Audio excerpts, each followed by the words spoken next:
Welcome to Sri Chakra news బులెటిన్ల ముందుగా headlines. Mancherial జిల్లా కేంద్రంలో క్యాన్సర్ ఆసుపత్రి మంజూరు. ఎమ్మెల్యే ప్రేమ్ సాగర్ రావు.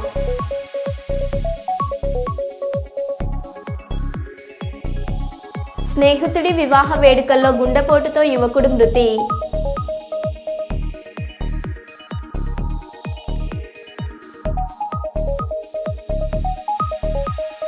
గుజరాత్ నుండి విజయవాడకు టైల్స్ లోడ్తో వెళ్తున్న లారీ నిర్మల్ జాతీయ రహదారిపై అదుపు తప్పి బోల్తా. తార్నాకాల్లో రోడ్ల పాలవుతున్న కులగణన సర్వే దరఖాస్తులు. పల్నాడు జిల్లాలో చోరీలకు పాల్పడుతున్న 9 మంది ముఠా సభ్యులు అరెస్ట్.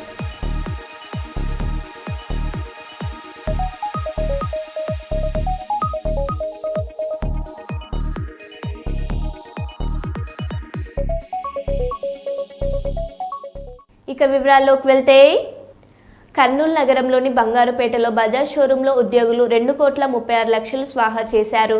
వివరాలు వెల్లడించిన కర్నూలు 2 టౌన్ పట్టణ సిఐ నాగరాజరావు. నా పేరు నాగరాజరావు, కర్నూలు 2 టౌన్ సిఐగా పనిచేస్తున్నాను. ఈరోజు క్రైమ్ నంబర్ 207/24లో బజాజ్ షోరూంలో ఫ్రాడ్ జరిగిన కేసు ఇది. ఇందులో ఏమైందంటే హరికృష్ణ మరియు మునుస్వామి అనే వ్యక్తులు ఇద్దరు సేల్స్ మేనేజర్గా ఉంటూ 2020 నుంచి పనిచేస్తున్నారు. వాళ్ళు కొంచెం ఖర్చులకి ఎక్కువ అలవాటు పడేసేసి డబ్బులు ఎలాగైనా కాజేయాలనే ఉద్దేశంతో కౌంటర్లన్నీ వాళ్ళ చేతిలో ఉండడం వల్ల క్యాష్ కౌంటర్లు ఈ యాజమాన్యానికి షోరూమ్ యాజమాన్యానికి తెలియకోకుండా 2020 నుంచి వీళ్ళు క్రమంగా డబ్బులు కాజేయడం మొదలుపెట్టారు. అలాగే పోయిన నెల వరకు 2,36,00,000 రూపాయలు వీళ్ళు కాజేయడం జరిగింది. దీని మీద ఆడిట్లో కంపెనీ ఆడిట్లో బయటపడడం వల్ల వీళ్ళు ఫిర్యాదు మేరకు కేసు నమోదు చేసేసి హరికృష్ణ మరియు మునుస్వాముల దగ్గర నుంచి 43 లక్షల రూపాయలు క్యాష్ రికవర్ చేయడం జరిగింది. వీళ్ళు ఇంకా ఈ డబ్బుతో ప్లాట్లు కొనడము, బంగారు కొనడము ఇవన్నీ కూడా చేయడం జరిగింది.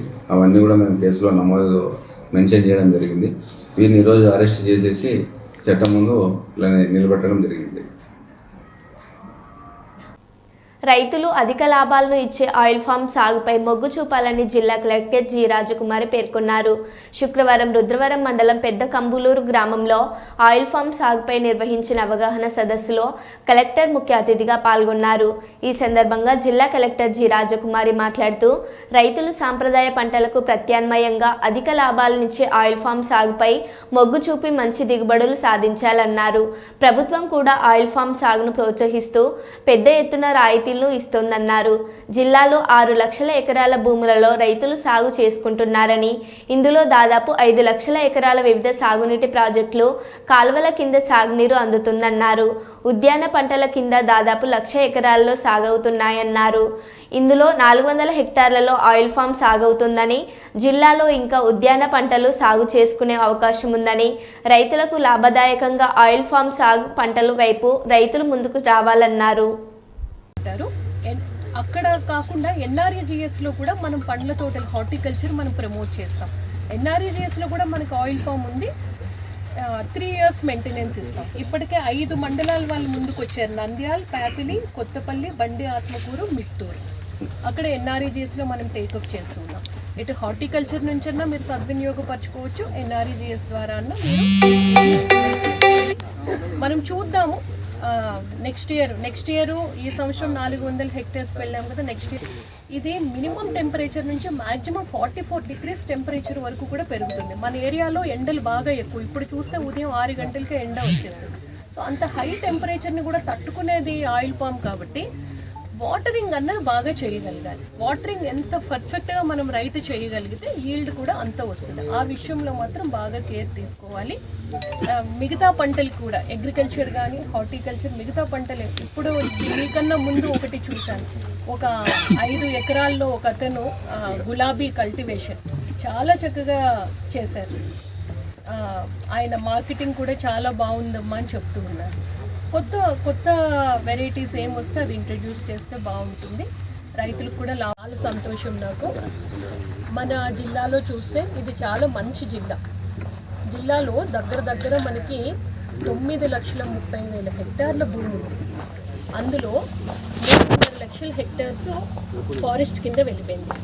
అంటే 1/3 అనుకుందాం. అంటే దగ్గర 6 లక్షల హెక్టర్స్ భూమి మనకి సాగు చేసుకోవడానికి కానీ వేరే అదర్ యాక్టివిటీస్కి కానీ మనకు అందుబాటులో ఉంది. చూస్తే 2,36,000 హెక్టార్స్ అంటే దగ్గర ఒక 5 లక్షల పైన ఎకరాల్లో మనం ఇరిగేషన్ మనకి రకరకాల ఛానల్స్ తెలుగు గంగా కావచ్చు, ఎస్ఆర్బిసి, మన హార్టికల్చర్ చూస్తే 40,000 హెక్టార్స్లో వేస్తూ ఉన్నాం. అంటే 1,00,000 ఎకరాల పైన మన హార్టికల్చర్ వేస్తూ ఉన్నాం.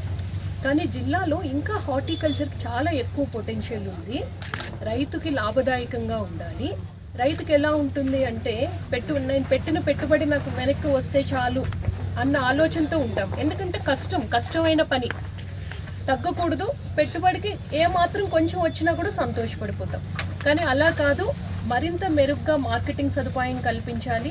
అలాగే కొంత ఆదాయం కూడా రైతుకు రావాలి అన్న ఆలోచన మీద హార్టికల్చర్ ప్రమోట్ చేయాలి అన్నది జిల్లాలో ఉద్దేశం. ప్రత్యేకించి ఈ స్కీమ్కి వచ్చినప్పటికి ఏంటంటే చాలామంది ఇక్కడ మన పత్రికా ప్రతినిధులు కూడా ఉన్నారు. నూనె కొనలేము, తినలేము అని చాలాసార్లు మనకు ఆర్టికల్స్ వస్తూ ఉంటాయి. నూనె రేట్లో, ఆయిల్ రేట్లో చాలా ఫ్లక్చువేషన్ వస్తూ ఉంటుంది, మీరు ఎప్పుడైనా గమనిస్తూ ఉంటాయి. తర్వాత మన దేశం కూడా ఇతర దేశాల నుంచి ఈ ఆయిల్ని ఎక్కువగా మనం ఇంపోర్ట్ చేసుకుంటూ ఉన్నాం. సో గవర్నమెంట్ ఆఫ్ ఇండియా ఏమిటంటే ఆయిల్ ప్రొడక్షన్లో కూడా మన కంట్రీ ఒక సుస్థిరత సాధించాలి ప్రమోషన్ అన్నది చేసాం. ఇప్పుడు 400 హెక్టర్స్కి 4 కంపెనీస్ని గవర్నమెంట్ ఆఫ్ ఇండియాని మనకి అలాట్ చేసింది. అందుకనే నేను చెప్తూ ఉన్నాను, ఆ కంపెనీ వాళ్ళు ఉంటారా, నెక్స్ట్ మాకు మార్కెటింగ్ సదుపాయం కల్పిస్తారా, ఆయిల్ ఎక్స్ట్రాక్షన్కి వాళ్ళు ఎటువంటి ఫెసిలిటీ ఇస్తారు అన్న ఆలోచన లేదు. ఎందుకంటే వాళ్ళకి ఎంఓఎస్ గవర్నమెంట్ ఆఫ్ ఇండియాతోనే చేసుకున్నారు కాబట్టి అలా 4 కంపెనీస్ వచ్చినాయి. ఈరోజు మనం వచ్చిన ట్రిపుల్ కంపెనీకి మనం మొదటి ఏడాది 100 హెక్టేర్స్ ఇచ్చాం. ఇది ఇంతకు ముందు నేను ఈస్ట్ గోదావరి జిల్లాలో పనిచేశాను కాబట్టి మీరు అడిగారు వర్షం పడితే పడిపోతుందా, పెద్ద గాలులు వేస్తే పడిపోతాయని. లేదు, అది కోస్టల్ బెల్ట్, మీకు ఎన్ని తుఫాన్లు వస్తాయో మీకు తెలుసు. అటువంటి తుఫాన్లు కూడా తట్టుకుని ఆయిల్ పామ్ నిలబెడుతుంది. అక్కడ చాలా ఎక్కువ వెరీ బిగ్ పెద్ద తోటలు ఇలా రోడ్డు పైన వెళ్తూ ఉంటే అటు ఇటు మొత్తం ఆయిల్ పామ్ కల్టివేషనే ఉంటుంది. మొదటిసారి మనం ఇంట్రడ్యూస్ చేసాము. ఇప్పుడు ఎక్స్టెన్షన్ యాక్టివిటీ కూడా మీకు అదర్ డిస్ట్రిక్ట్స్ తీసుకువెళ్ళి చూపిస్తారు. ఆ రైతులతో కూడా మీరు ఇంటరాక్ట్ అవ్వండి. నిజంగా బెనిఫిట్ ఉంది అన్నప్పుడు మరింత ప్రమోట్ చేయడానికి అవకాశం ఉంది. మనం హార్టికల్చర్లో 1000 హెక్టేర్స్ ఈ సంవత్సరం ఏరియా ఎక్స్పాన్షన్. కర్నూలు చందన బ్రదర్స్ షోరూంలో 2,30,00,000 దొంగతనం చేసిన సెక్యూరిటీ గార్డ్ అతనిపై కేసు పెట్టి రిమాండ్కు తరలించినట్లు కర్నూలు పట్టణ 2 టౌన్ సిఐ నాగరాజారావు వెల్లడించారు. నమస్తే అండి, నా పేరు నాగరాజారావు. నేను కర్నూలు 2 టౌన్ సిఐగా పనిచేస్తున్నాను. 12/11/24 చందన బ్రదర్స్లో 2,30,000 రూపాయలు దొంగతనం జరిగింది. దొంగతనము అంటే మామూలే కదా అని చెప్పేసి అనుకోవచ్చు. దీంట్లో ఏమైందంటే ఒక దొంగ సెక్యూరిటీ గార్డ్గా పనిచేసేవాడు, అదే చందన బ్రదర్స్లోనే పనిచేస్తూ అతను ఏం చేశాడంటే కనుక ఈ ఎంట్రీ ఎగ్జిట్లన్నీ కూడా బాగా గమనించేసేసి మరి అతను ఆడవేషంలో వేసేసుకొని, అంటే పంజాబ్ డ్రెస్ వేసుకొని, మొత్తం అంతా బెడ్షీట్ వేసుకొని, మొగానికి మాస్క్ వేసుకొని, పంజాబ్ డ్రెస్ వేసుకొని దొంగతనానికి ఇతను రావడం జరిగింది. సీసీ ఫుటేజ్లో రికార్డ్ అయింది. ఈ సీసీ ఫుటేజ్ చూస్తే కనుక అసలు మనం ఆడపిల్లనే దొంగతనం చేసిందేమో అనే అనుమానం మనకు కలిగింది. అలా కాకుండా మేము దాదాపు 3 కిలోమీటర్ల స్ట్రెచ్ ఆ సీసీ ఫుటేజ్లన్నీ పరిశీలించి ఈ దొంగతనం చేసినది మగతనే అని చెప్పేసి నిర్ధారించుకోవడం జరిగింది. దాన్ని బట్టేసేసి ఇతని బాడీ లాంగ్వేజ్, ఇతని ఫేస్ రికగ్నైజులు ఇవన్నీ కూడా పరిశీలన చేసేసి ఇతను సెక్యూరిటీ గార్డ్గా పనిచేస్తున్న సురేష్గా నిర్ధారణ చేసుకొని ఇతన్ని పట్టుకొని చేసేసి విచారణ చేసేసి ఈరోజు అతని దగ్గర నుంచి 2 లక్షల రూపాయలు రికవరీ చేసేసి అతన్ని కోర్టుకు రిమాండ్కి పంపడం అయినది. జై హింద్.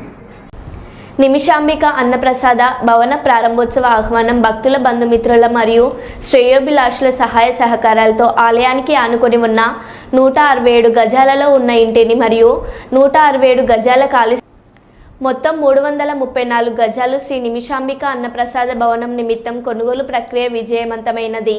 ఈ శుభ సందర్భంగా నిమిషాంబిక అన్నప్రసాద భవన ప్రారంభోత్సవ కార్యక్రమాన్ని మరియు దసరా దీపావళి సమ్మేళనం 24వ తారీఖు 11వ నెల 2024 ఆదివారం రోజున ఉదయం 10 గంటలకు దాతల సమక్షంలో నిర్వహించడం జరుగును. కావున అన్నప్రసాద భవన దాతలు బంధువులు ఈ పుణ్య కార్యక్రమంలో పాల్గొని భోజన తాంబూలాలు స్వీకరించి అమ్మవారి కృపకు పాత్రులు కాగలరని మనవి.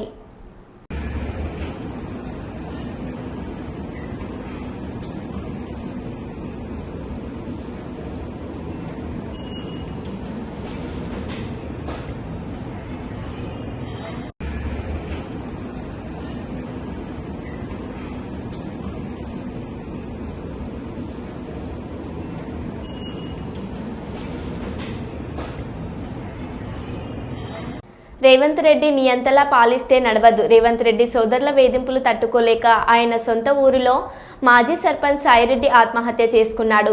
రేవంత్ రెడ్డి నువ్వేమైనా రారాజువా చక్రవర్తివా? నీలాంటి చాలా మంది కొట్టుకుపోయారు, నువ్వు కూడా కొట్టుకుపోతావు. కేటీఆర్. కొండారెడ్డిపల్లి రేవంత్ రెడ్డి సొంత ఊరు. ఒక మాజీ సర్పంచ్ పెద్ద ఆయన సాయిరెడ్డి 85 ఏళ్లు ఇదే రేవంత్ రెడ్డి కోసం మన ఎలక్షన్లో కూడా తిరిగిండు, ఓట్లేయించిండు.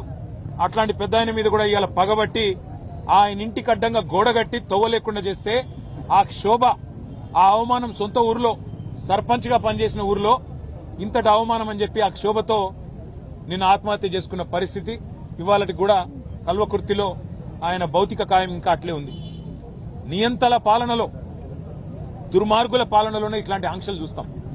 ఇండ్ల కడ్డంగా గోడలు కట్టే పరిస్థితి ఎక్కడైనా ఇదివరకు ఉండేనా? మేం లేదా ప్రభుత్వంలో 10 ఏళ్లు ఎన్నడన్నా ఇట్లాంటి వార్తలు విన్నారా? సొంత ఊరైతే, సొంత కాన్స్టిట్యున్సీ అయితే నీ సామ్రాజ్యమా? నువ్వేమైనా రారాజువా? నువ్వేమైనా చక్రవర్తివా? లేక 1000 ఏళ్లు బతకనికి వచ్చినవా? సొంత ఊరైతే, సొంత నియోజకవర్గం అయితే నేను ఆడింది ఆట, పాడింది పాట అంటే నువ్వు నియంత కాదు, నువ్వు చక్రవర్తివి కాదు రేవంత్ రెడ్డి. నీలాంటి వాళ్ళు చాలా మంది కొట్టుకపోయినారు, నువ్వు కూడా కొట్టుకపోతావు. మహారాష్ట్రకు రేవంత్ రెడ్డి 10 సార్లు పోయాడు. అయినా కూడా రేవంత్ రెడ్డి పోయిన సీట్లు అన్ని ఓడిపోయాయి.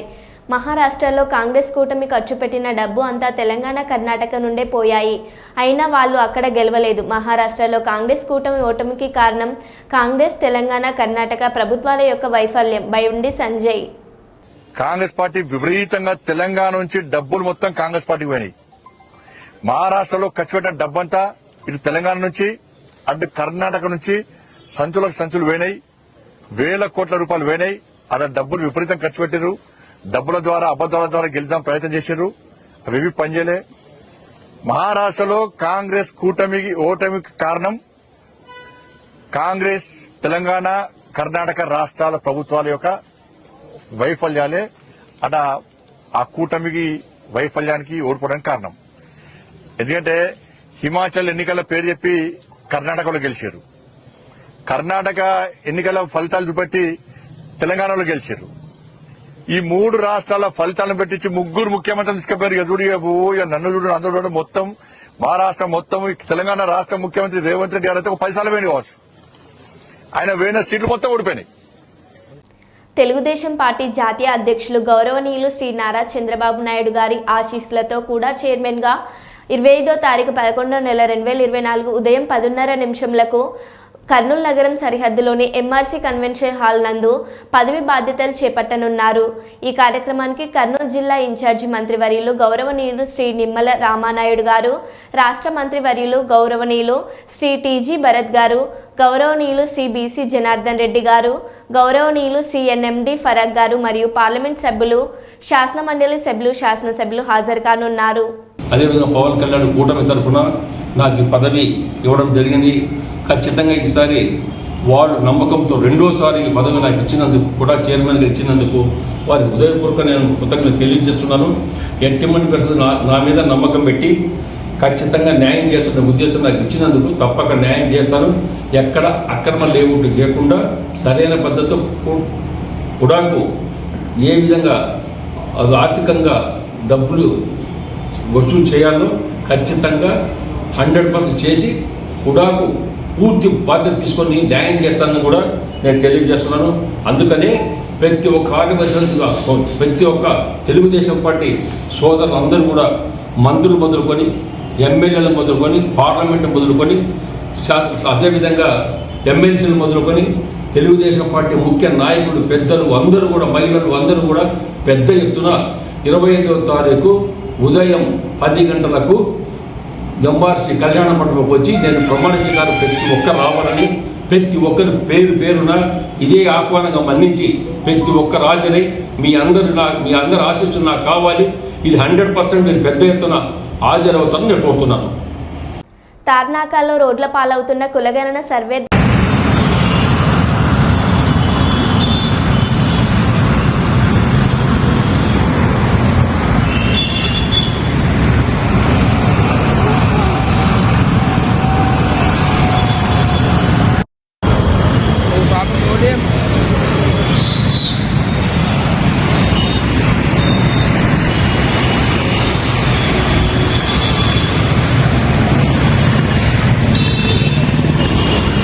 వికలాంగుల పెన్షన్ 6,000కు పెంచాలని వికలాంగుల పోరాట సమితి నాయకులు డిమాండ్ చేశారు. మంచిర్యాల జిల్లా కేంద్రంలో 6,000 పెన్షన్ వికలాంగులకు అందించాలని డిమాండ్ చేస్తూ నల్ల బ్యాడ్జీలు ధరించి నిరసన వ్యక్తం చేశారు. వారు మాట్లాడుతూ అసెంబ్లీ ఎన్నికల్లో కాంగ్రెస్ పార్టీ అధికారంలోకి వస్తే వికలాంగుల పెన్షన్ 6,000కు పెంచుతామని, వృద్ధులు వితంతువులు పెన్షన్ 4,000కు పెంచుతామని హామీ ఇచ్చినారన్నారు.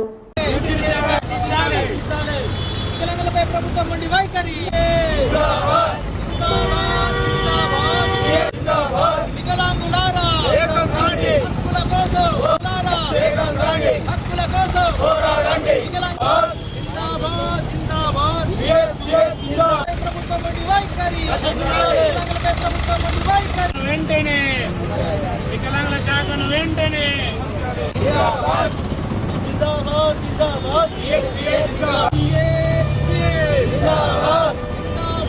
వికలాంగుల ఐక్యత, వికలాంగుల హక్కుల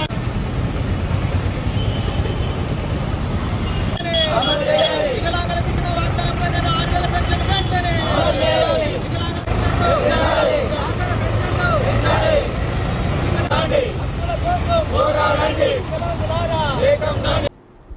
కుప్పం పట్టణం పలమనేరు కృష్ణగిరి జాతీయ రహదారిపై ఫ్లైఓవర్ ప్రక్కన కందన ఉడయర్ గార్డెన్ నందు నెలకొన్న ఆది మునేశ్వర ఆలయంకు అవసరమైన మౌలిక సదుపాయాలు ఏర్పాటు చేయాలని కుప్పం పట్టణానికి చెందిన కుమ్మర శాలివాహన కులస్తులు కోరుతున్నారు. ఈ విషయమై వారు శనివారం ఆలయ ప్రాంగణంలో పాత్రికేయ సమావేశాన్ని నిర్వహించారు. ఈ సందర్భంగా వారు మాట్లాడుతూ పట్టణ నడిబొట్టులో నెలకొన్న ఆది మునేశ్వర స్వామి పట్టణ ప్రజలందరికీ చెరువులో ఉంటూ ప్రజల పూజాది కార్యక్రమాలు, పిల్లలకు చెవిపోగులు కుట్టుట, తలనీలాలు సమర్పించుట వంటి కార్యక్రమాలు నిర్వహించుకోవడానికి అనువైన ప్రాంతంగా ఉంది. ఇలాంటి దేవాలయానికి అవసరమైన రోడ్డు, నీరు, విద్యుత్ వంటి మౌలిక సదుపాయాలు లేకపోవడం స్వామివారి భక్తులకు ఇబ్బందికరంగా ఉందన్నారు. ముఖ్యంగా ఆలయ ప్రాంగణంలో విద్యుత్ సౌకర్యం లేకపోవడంతో రాత్రిపూట ఆకతాయిలు ఆలయ ప్రాంగణం వద్దకు చేరుకొని మద్యం సేవించుట వంటి అసాంఘిక కార్యకలాపాలకు పాల్పడుతున్నారని ఆవేదన వ్యక్తం చేశారు. వీటన్నింటినీ దృష్టిలో పెట్టుకొని పురపాలక సంఘం అధికారులు ఆలయానికి అవసరమైన మౌలిక సదుపాయాలను ఏర్పాటు చేయాలని, అలాగే పోలీసు వారు అసాంఘిక కార్యకలాపాలు ఆలయ ప్రాంగణంలో జరగకుండా చర్యలు తీసుకోవాలని కోరుచున్నారు.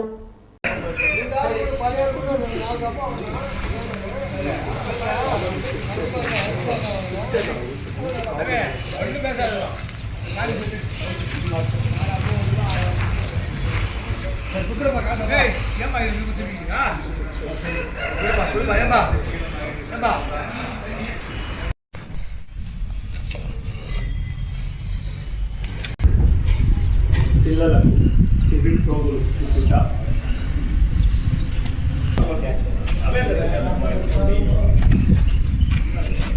వంటి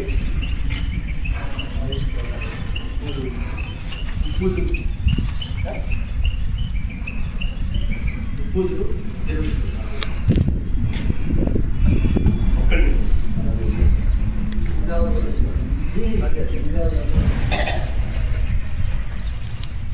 కార్యక్రమాలు నిర్వహించుకోవడానికి అనువైన ప్రాంతంగా ఉండి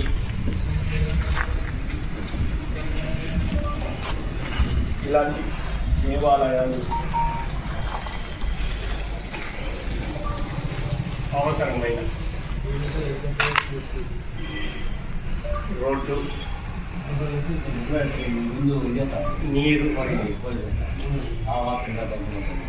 విద్యుత్. మేము కుమ్మర శాలివాహన కులస్తులకు సంబంధించిన వారు. మేము ఓం ఆది మునేశ్వరాయ నమః. కుమ్మర శాలివాహన కులస్తులకు నిర్మించబడిన ఆది మునేశ్వరాలయము కుప్పం పట్టణంలో కృష్ణగిరి రోడ్డులో ఫ్లైఓవర్ బ్రిడ్జు పక్కన నిర్మించబడిన కందన ఉడియార్ గార్డెన్లో ముఖ్యంగా మా సమస్యలో గుడికి మాకు రోడ్డు వసతి లేదు, మరియు నీళ్ళు వసతి లేదు, కరెంటు వసతి లేదు. చాలా ప్రాబ్లంగా, ఇబ్బందికరంగా ఉంది మాకు. ముఖ్యంగా చెప్పాలంటే మాకు పోలీసులకు విన్నవించుకోవడం ఏమంటే, మా గుడి ఆవరణలో ఈ మందు బాబులు విచ్చలవిడిగా వస్తున్నారు. వాటిని అరికట్టవలసిందిగా పోలీసులను చాలా ముఖ్యంగా నేను కోరుకుంటున్నాను. అదేవిధంగా మా గుడికి మహిళలు రావడానికి చాలా ఇబ్బంది పడుతున్నారు. ఈ విషయము మా కుప్పం చంద్రబాబు నాయుడు గారు సీఎం గారి దృష్టికి తీసుకెళ్ళి మరియు మా మున్సిపాలిటీ పరిధిలో కమిషనర్ గారికి ఈ విషయం చెప్పి మా సమస్యలన్నీ తీర్చాలని కోరుకుంటున్నాను. అదేవిధంగా గుడి నిర్మించి 5 ఏళ్ళు సంవత్సరం జరిగింది. ముఖ్యంగా మా కుల పెద్దలు మాకు కుల దేవుడిగా నిర్మించబడిన మా కుల ఆది మునీశ్వర గుడిలో ముక్కబడులు ఎటువంటి ప్రతి ఒక్కరికి మేము ఇక్కడ అన్ని సౌకర్యాలు చేసి పెట్టినాము. ముఖ్యంగా మాకు ఇక్కడ అన్ని విధాలుగా ఏమేం కావాలో అన్నీ మేమే దగ్గరుండి చూసుకుంటాము. ఇట్లా మునీశ్వరుడు స్వామివారికి తలనీళ్ళు సమర్పించడము, చెవులు పోగు కుట్టుకోవడము జరుగుతుంది. ఇది మా వంశపారంపర్యంగా మేము నిర్వహించి వస్తున్న ఈ ప్రదేశంలో ముఖ్యంగా మాకు చాలా వరకు మాకు అభివృద్ధి జరగలేదు. కాబట్టి మాకు ఈ దేవాలయానికి సంబంధించిన మాకు ప్రతి ఒక్కరికి మేము తెలపవలసిగా కోరుచున్నాము. మరియు మా గుడిని అభివృద్ధి చేయాలని అధికారులను మరియు నాయకులని నేను నమస్కరించి చెప్పడము జరుగుతుంది. ముఖ్యంగా మా గుడికి రోడ్డు వసతి లేదు. కాబట్టి ఖచ్చితంగా మాకు ఈ వసతి కల్పించవలసిందిగా అధికారులకు నాయకులకు మనస్ఫూర్తిగా మా కులస్తులు కుప్పం ప్రజలు ప్రతి ఒక్కరూ అందరూ కోరుకుంటున్నాము. తాడిపత్రి రైల్వే స్టేషన్లో శుక్రవారం తాడిపత్రి రైల్వే స్టేషన్ నుంచి ముంబైకి, ముంబై నుంచి షిప్ ద్వారా ఇరాక్ దేశానికి అరటి ఉత్పత్తులతో వెళ్లే బనానా రైలును విజయవాడ నుంచి వర్చువల్గా పాల్గొని ప్రారంభించిన వ్యవసాయ మరియు marketing principal secretary B Rajasekhar IAS, AP Guntur horticulture and sericulture director K Srinivasulu IAS తదితరులు పాల్గొన్నారు. అనంతరం తాడిపత్రి రైల్వే స్టేషన్ నుంచి బనానా రైలును పచ్చజెండా ఊపి ప్రారంభించే కార్యక్రమంలో పాల్గొన్న అనంతపురం ఎంపీ అంబికా లక్ష్మీనారాయణ, జిల్లా collector doctor Vinod Kumar, V IAS, Tadipatri municipal chairperson JC Prabhakar Reddy, New Delhi APDA general manager Vinitha సదస్సు, Hyderabad container corporation senior general manager Anita Barik, joint collector Sivanarayana Sharma తదితరులు పాల్గొన్నారు. Fruit care activities were started and quality standards of banana were improved. Initiation was taken up during the year 2016-17 and the first rail rake of banana export was inaugurated in January 2020. Subsequent 2016లో మొట్టమొదటిసారిగా మన ప్రాంత రైతులకి అనేక సదుపాయాలు కల్పిస్తూ ప్రత్యేకించి fruit care అనేటువంటి ఒక తెలుగుదేశం పార్టీ ఆవిర్భావం నుండి కంచుకోటగా ఉన్న కడియం మండలంలో టీడీపీకి మరింత బలాన్ని చేకూర్చాలని రాష్ట్ర టీడీపీ హెల్త్ వింగ్ ప్రధాన కార్యదర్శి డాక్టర్ గోరంట్ల రవిరామ్ కిరణ్ అన్నారు. టీడీపీ కార్యకర్తలకు అండగా ఉండేందుకు రాష్ట్ర వ్యాప్తంగా జరుగుతున్న సభ్యత్వ నమోదు రాజమండ్రి రూరల్ ఎమ్మెల్యే గోరంట్ల బుచ్చయ్య చౌదరి ఆదేశాల మేరకు కడియం మండలం కడియపులంకలో రాష్ట్ర టీడీపీ తెలుగు రైతు ఉపాధ్యక్షుడు మార్గాని సత్యనారాయణ, క్లస్టర్ ఇన్ఛార్జి బోడపాటి గోపి ఆధ్వర్యంలో జరుగుతున్న సభ్యత్వ నమోదు కార్యక్రమంలో మండల టీడీపీ అధ్యక్షుడు ఎలుగుబంటి రఘురామ్తో కలిసి ఆయన ముఖ్య అతిథిగా పాల్గొన్నారు. ఈ సందర్భంగా కార్యకర్తలను ఉద్దేశించి మాట్లాడుతూ మొదటి నుండి పార్టీకి వెన్నుదన్నుగా ఉన్న కడియం మండల నాయకుల ఉత్సాహాన్ని చూస్తుంటే తనకు ఎంతో గర్వంగా ఉందని, ఇదే ఉత్సాహాన్ని కొనసాగిస్తూ సభ్యత్వ నమోదు రాష్ట్రంలో మొదటి స్థానంలోకి తీసుకెళ్లాలని కోరారు. మన ప్రీతం సీఎం గారు నారా చంద్రబాబు నాయుడు గారు ఎంత టెక్నాలజీ విలువలు ప్రతి కార్యకర్త పేరు, అడ్రస్, ఏ గ్రామంలో ఉంటారు, వాళ్ళ ఎకరము, వాళ్ళు చదువుతున్నది ఏంటి, ఇలాంటి విషయాల నుంచి రేపొద్దున మీకు ఏ ప్రాబ్లం వచ్చి మీరు మన లోకల్ నాయకులు తీసుకుని మన ఎమ్మెల్యే గారి దగ్గర అర్జీ పెట్టినప్పుడు ఆయన అర్జీ విజయవాడ పంపిస్తారు పార్టీ ఆఫీస్కి. అది ప్రతిదీ కూడా మీ నెంబర్ జోడించి ఆ అర్జీ ఆన్లైన్ అవుతుంది. సో మీరు పెట్టే ప్రతి రిక్వెస్ట్ కూడా ఎవరు వినట్లేదని కానీ ఫాలో అప్ లేదనే విషయం ఆ రకంగా ఉండదీశారు. సో లోకేష్ గారు దీన్ని చాలా సీరియస్గా తీసుకున్నారు. రేపు మన మెంబర్షిప్లో పాల్గొన్న వాళ్ళందరికీ నెంబర్గా ఉన్న వ్యక్తి కానీ వాళ్ళ కుటుంబంలో పిల్లలకు కానీ విద్య చదువుకోవడానికి మరో బులెటిన్లో మళ్ళీ కలుద్దాం. Stay tune.